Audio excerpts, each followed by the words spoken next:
račun, ne rabimo dobenega zakona, pa dobenega nadzornika. Smo zaključili z delom na črno. Udeležili smo se okrogle mize, ki jo je organizirala študentska organizacija Univerze v Mariboru na temo Zakon o malem delu.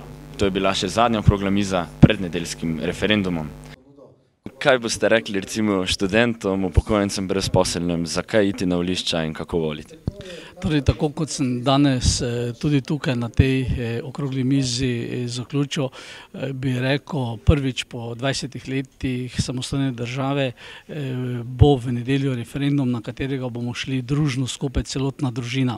Dedek, ki ima 150 evrov penzije, oče, ki je brezposelni, študent, ki si ne more plačati študentske sobe ali obroka, ter dijak ali dijakinja iz te družine na referendum, ki bodo glasovali proti malemu delu, in to tudi zato, da ne bodo naslednji dan, ko bo eno izmed malih del objavljeno, vsi 4 ali 5 leteli skozi vhodna vrata, si spolomili ramena in zmetali vrata in štoke ven iz tečajev.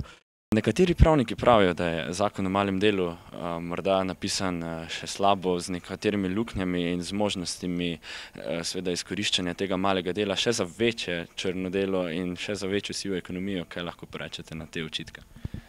Ja, vsak zakon ima luknje. Zakona brez luknj še nihče ni napisal, najbrž jih ima tudi ta. Zdaj, s trditvijo, da bo pa ta zakon omogočil, da se bo kršitve opravljale še pogosteje, se pa nikakor ne morem strinjati. Kajti dosedanji zakon, ki je star 20 let in ki ureja to področje, je tako nekonsistenten in praktično ne omogoča dobenega nadzora.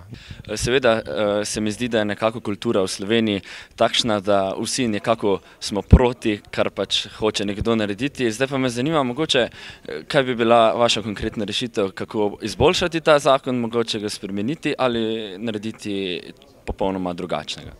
No, pogledajte, v prvi vrsti bi morala država poskrbeti za možnost razvoja gospodarskih subjektov. To je prvo.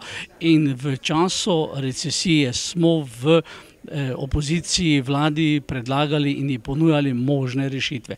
Definitivno bi bilo potrebno narediti več del, kot so gradnje cest, avtocest, državnih cest, železniškega prometa in tako dalje. Če bi zdaj vi bili študent, kako bi prepričali svojega prijatelja študenta, zakaj za? Preprosto predstavi bi mu dejstva. Če odmislite vso to demagogijo, ki jo prodajajo sindikati okoli erozije delovnih mest, pogledal bi si dejstva. Jaz včasih sem nekoliko presenečen nad tem, kako slabo so študentje informirani v marsičem. Torej, če bi zdaj bili študent, kako bi lahko rekli svojega soštudenta, zakaj iti in obkrožiti proti? Ja, zato, ker naloga študenta je, da študira, da v čim krajšem času doštudira, malo delo pa se ne vtakne za klobuk ta vlada, ker bo temu študentu, ko bo doštudiral, omogočila, da bo hodil v službo brez nadomestila za prevoz v službo, brez nadomestila za malico. Ko bo mlada študentka oziroma diplomantka v službi pa postala noseča, da bi bila mamica, bo postala brez porodnega. Pa saj to nikamor ne vodi.